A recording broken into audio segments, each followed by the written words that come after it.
Çexiyadan Azərbaycana atəşli salamlar. Deməli, bugünkü videom nədən ibarətdir? Keçən dəfə də demişdim ki, Çexiyaya gəlməyi sərf eləyir, kimlərə sərf eləyər, kimlərə sərf eləməz, o barədə danışmaq istəyirəm. Əlbəttə ki, bu mənim öz şəxsi fikrimdir. Yəni, mən öz fikrimi bölüşürəm. Qalan kim nə cür baxır, hansı buzaq altında baxır, yəni hər kəsin öz işidir. Deməli, mən ilk öncə onu demək istəyirəm ki, Çexiya deməli, inkişaf eləmiş Avropa ölkələri arasında, yəni yüksəkdə yer tutmur. Harasa ortalardadır. Məsəl üçün, başqa Avropa ölkələrinə baxanda Bolqariyadır, nə bilim, o bursu, bu bursu. Yəni, Çexiya düzdür, inkişaf eləmiş ölkədir və inkişaf eləməyə doğru gedən bir ölkədir. Amma eyni zamanda da, məsəl üçün, Almaniya kimi deyil, məsəl üçün, İsveçrə deyil, indi İsveçrə Avropa ölkəsi olmasa da, yəni, o ölkələr kimi deyil, məsəl üçün. Yəni, lap yüksək səviyyədə deyil, yəni ortalardadır. Deməli, bura gəlməyə sərf eləyər, sərf eləməz. Əgər Azərbaycanda mən belə düşünürəm ki, kimsə 2000 manat maaş alırsa, yəni onun bura gəlib qazanc məqsədi ilə bura gəlməsi, yəni düşünürəm ki, dəymir ona. Çünki adamın öz evi, eşiyi, 2000 maaş alırsansa, 2000 maaşdan yəni Azərbaycanda mənə elə gəlir ki, dolanmaq olur. Yəni, demirəm belə super-puper, amma belə orta dolanmaq olur. Yəni, oradakı o 2000 manatı atıb gəlib burada Çexiyada pul qazanma məqsədi ilə gəlmək istəyirsə, yəni ona dəymir. O halda dəyər ki, misal üçün sən 2000 maaş orada alırsan, nə bilim 2500 alırsan, o halda deyə bilər ki, sən bura gələ bilərsən.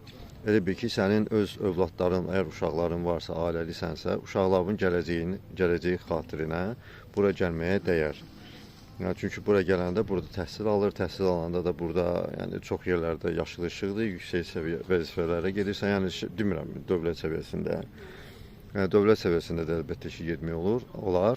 Ancaq belə misal üçün hər hansı bir zavod, fabrik, hər hansı bir müəssisə, hansı bir idarəyə girəndə, yəni ali təhsilin olduğu halda, yəni sən yüksəkliklərə qalxa bilirsən. Baxmayaraq ki, mənim özüm də ali təhsilliyəm, Azərbaycanda Sokarda işləyirdim. İmtahan vermişdim, yəni o ayrıca bir söhbətdir. Yəni məni suallarının 95%-dən yuxarı suallara cavab vermişdim imtahanda, necə lazımdır, əlavə biletdən əlavə suallar nə qədər döşədilər mənə, nə bilim, uzun sözün qısası, istədiyim mühəndis kimi, keçim mühəndis kimi, ancaq mühəndis kimi məni götürmədilər, çünki həmən o yer artıq zanit idi. Çox təəssüflər. O vaxtdan da mən küstüm, dedim ki, bir daha bundan sonra mən bir də imtahan zad verməyəcəm, çünki o boyda əziyyət çəkdim, gecəmi gündüzümə qatdım, hazırlaşdım imtahana. İmtahandan da gözəl cavab verdim suallara. Ancaq nəticədə belə bir şeylə rastlaşdım deyənə, yəni mənə çox pis təsir edir. Nə, sözüm onda yox, demirəm, hər yerdə belədir. İndi bəlkə də mənim qismətimə belə düşüb. Əlbəttə ki, imtahan verib, keçənlər də olub. Nəysə, bu başqa məsələdir. Bir sözün, deməli, Çexiya gəlməyi barəsində. Misal üçün, Azərbaycanda kimsə 500 manat, 600 manat, 1000 manat maaş alırsa, bəli, o adamların bura gəlməyi, onları maddi cəhətdən, yəni sərf eləyər və əlbəttə ki, sonra gələcək həyatı üçün əlbəttə ki, yəni sərf eləyər.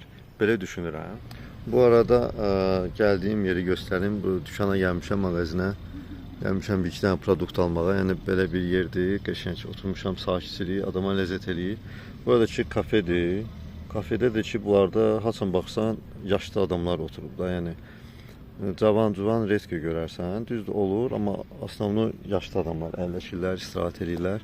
Onu deyim ki, misal üçün, ilk bura gələnlər də, əgər agentura vasitəsilə gəlirlər, düzdür, bu barədə mən video çəkmişdim, əgər agentura vasitəsilə gəlirlərsə, onların maaşları haradasa 12, 13, nə bilim 14 manat civarında olur, yəni bir saatı.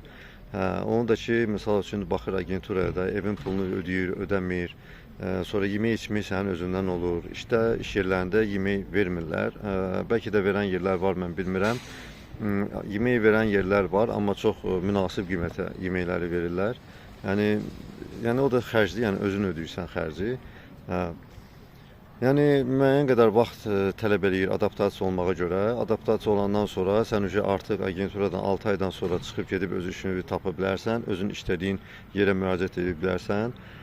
Məsəl üçün, mənim tanıdığım bir oğlan var, Azərbaycanlı qardaşımızdır. Yəni çox onun xəttini dağla qədər çox istəyirəm həqiqətən. Bəlkə də bu videonun qarşısına çıxacaq. Sağ olsun, getdi, gəldi müəyyən qədər az bir müddətdə işlədi burada. Şükür Allaha, indi injiner işi tapıb, mühəndis işi. CV-sini göndərdi, dəvət elədilər. Sağ olsun, artıq bir həftədir ki, işinə başlayıb. Xeyirli, uğurlu, bərəkətli olsun. Yəni, bu belə bir şeydir. Burada perspektiv var. Onu dediyim ki, o Azərbaycanda da onun maaşı çox gözəl idi. Yəni, yaxşı idi maaşı. Amma gəlib bura, yəni həyatını burada qurmaq istəyib. Ona görə o baxımdan gəlib. Hoşum belə. İndi seçim sizindir.